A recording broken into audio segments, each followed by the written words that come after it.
The Baltic Sea is a dense, high-pressure environment shaped by Cold War history and modern technology.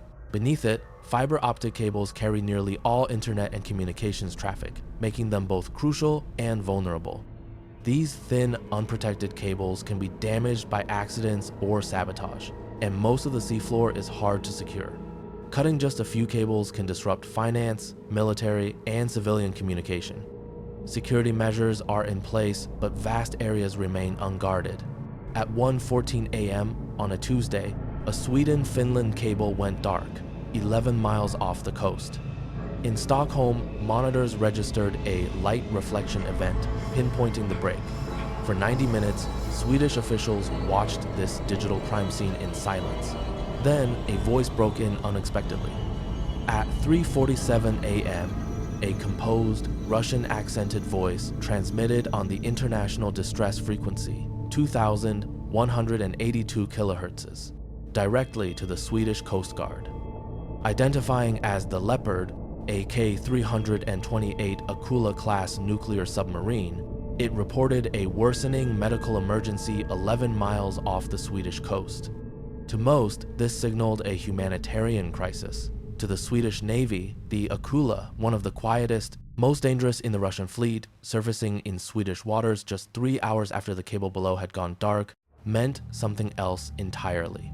The distress call was surprisingly clear and complete, not what you'd expect from a crew in real danger. It seemed almost like an invitation. Within minutes, Swedish High Command faced a scenario their NATO transition plans never covered. According to the Safety of Life at Sea Convention, helping those in maritime distress is basic protocol. If a sailor is dying, you respond. But laws are only as strong as the states behind them. Here, Russia forced Sweden's hand. The Leopard didn't want a tow, it wanted a Swedish medical team near the submarine to grant them access to the scene. To grasp why this request mattered so much, you need to know the geography. On the surface, the Baltic is under NATO control, but the seabed is largely unregulated. In this context, the Leopard was just inside Sweden's contiguous zone, a stretch of sea up to 24 nautical miles from the coast. Here, Sweden can enforce some laws such as customs, taxes, immigration, and pollution, but doesn't have the same level of control as it does closer to shore. Importantly, Sweden's ability to carry out military actions, searches, or collect evidence is limited, especially with foreign state vessels like a Russian submarine. This legal gray zone restricts Sweden's options when quick decisions are needed. If Sweden sent a medical team, those people would be walking onto Russian territory, even though it was floating above a broken cable. This would give Russia what it wanted, a human shield. While Swedish medics were on the submarine, NATO couldn't conduct an aggressive investigation. They couldn't use sonar buoys or send underwater vehicles to check the cable. The rescue wasn't simply about saving lives. It was a clever way to block an investigation. Amid all these legal ambiguities, the Swedish Situation Room was filled with screens and cold coffee. The message to the Prime Minister was clear and alarming. A Russian crew might be dying, and a vital data link was definitely down. If the crew died because Sweden waited, Russia would win the propaganda battle for years. They would accuse Sweden, NATO's newest member, of ignoring the old rules of the sea and caring more about a cable than human life. But if Sweden sent a team, it would be helping cover up whatever the Leopard had done underwater 3 hours earlier. The real question wasn't whether to board or not, it was how close Sweden should get. The emergency did not have to be fake to be useful. This realization froze everyone in the room. In hybrid warfare, a real crisis is the most effective weapon. If the crew truly faced a medical disaster like a radiation leak, chemical fire, or virus, it only made the situation more effective as a trap. A fake emergency can be exposed by sensors, but a real one needs people to respond. Russia wasn't making up the danger, they were using it to their advantage, relying on the fact that Western democracies put human life above strategy and counting on Swedish values. As these hybrid threats become more common, security planners may need new protocols for rapid on-scene forensics, remote medical support, and improved coordination between civilian and military teams.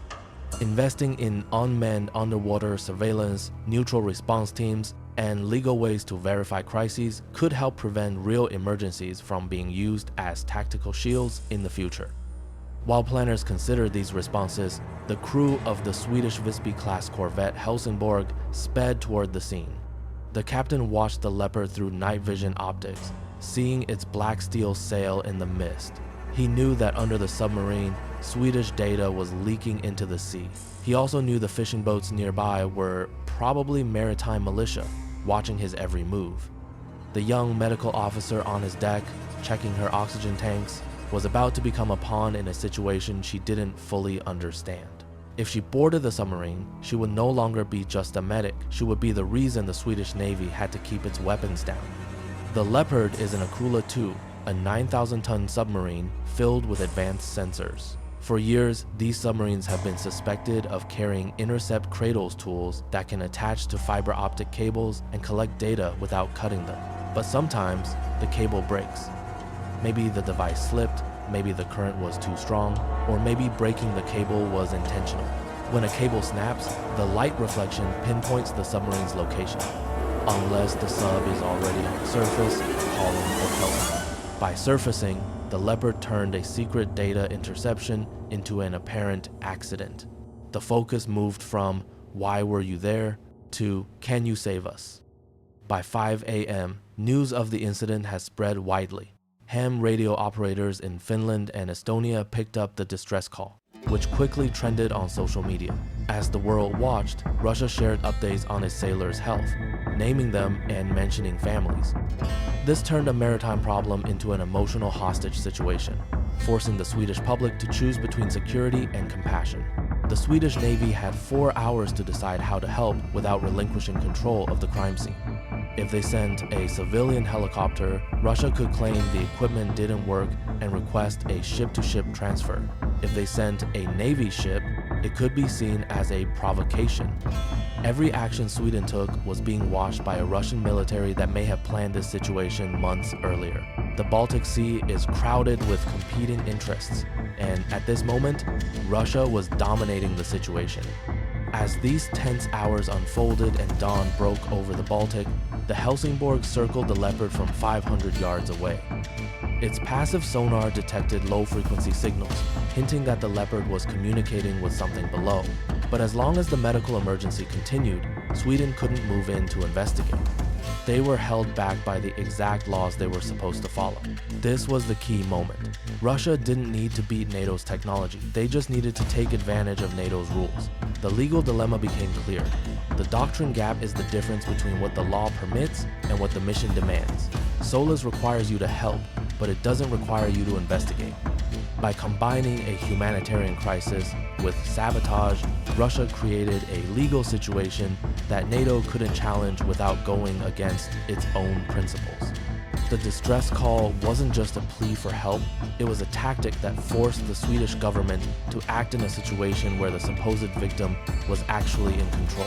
Such incidents highlight the urgent need for policy updates. Western countries and alliances should clarify investigation methods for hybrid threats during humanitarian emergencies and adjust international procedures to reduce risks. Former protections for sailors must also be revised to prevent misuse in modern conflicts. At 6:12 a.m., the situation changed. Swedish coastal radar detected a second Russian ship, the Yantar.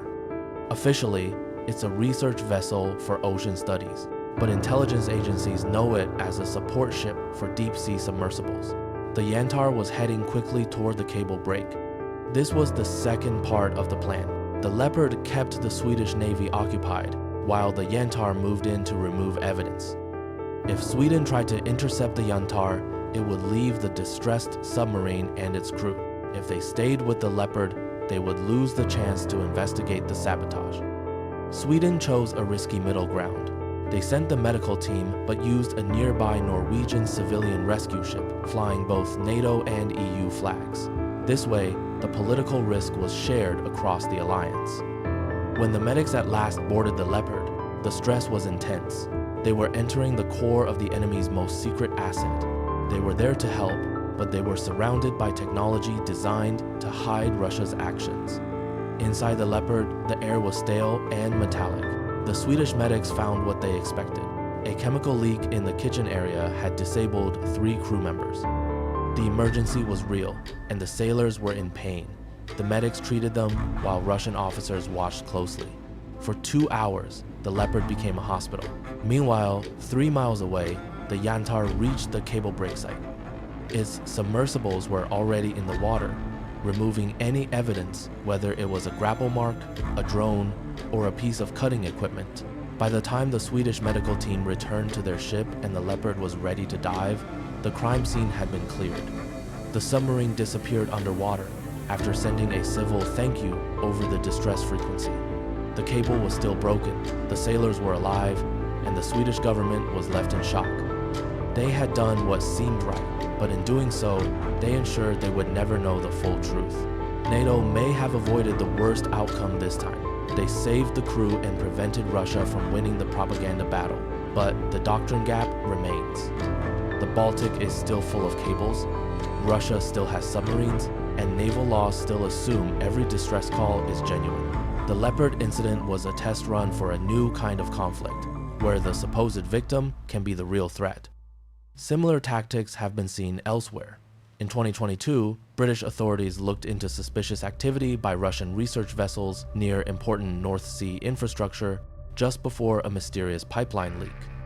Norwegian and US analysts have also reported cases where undersea cable problems happened at the same time as foreign ships were in restricted waters, often with unclear distress signals or emergency requests. These incidents show a pattern. Adversaries are learning to use humanitarian rules and operational gaps to create strategic disruptions. An emergency doesn't have to be fake to be useful. That's the new reality in the North. Next time a cable goes dark, the distress call might come from a civilian tanker or a lost research buoy, not a submarine. Each time, the West will have to choose: follow the law and risk losing in the gray zone, or break the law and lose its values. The Sweden and Finland cable was repaired in a matter of weeks, but the information Russia gained from the medical incident is worth far more than the lost data. Russia now knows how long it takes for the Swedish cabinet to respond. They know which kinds of medical emergencies will prompt boarding. They know that when forced to choose between a secret cable and a human life, the West will always choose life. The Baltic is no longer only a sea. It's become a place where those in distress may change the story. The Leopard is back in Murmansk, its crew safe, and its mission accomplished. This incident showed that sometimes the best way to blind an opponent is to ask for help. Maritime laws were created for a time when a sailor in trouble was just that, a sailor in need. Now, that sailor could be part of a global intelligence operation. The duty to respond is absolute, which is why it can be used as a weapon. The next time you hear a distress call on 2,182 kilohertzes, remember, it might not just be a call for aid. It could be the start of a new kind of conflict, where the attacker only needs to know the target's moral sense. Watch for changes in Swedish maritime protocols. If they begin training for SOLAS in a hybrid context, it means they expect this kind of trap to return. If they deploy more unmanned sensors on the seabed, they are trying to see past the human shield. For now, the Leopard incident is a stark reminder. The perfect crime doesn't need to be hidden, it just needs a medical emergency. In the Baltic, the person calling for help may be the one who caused the problem.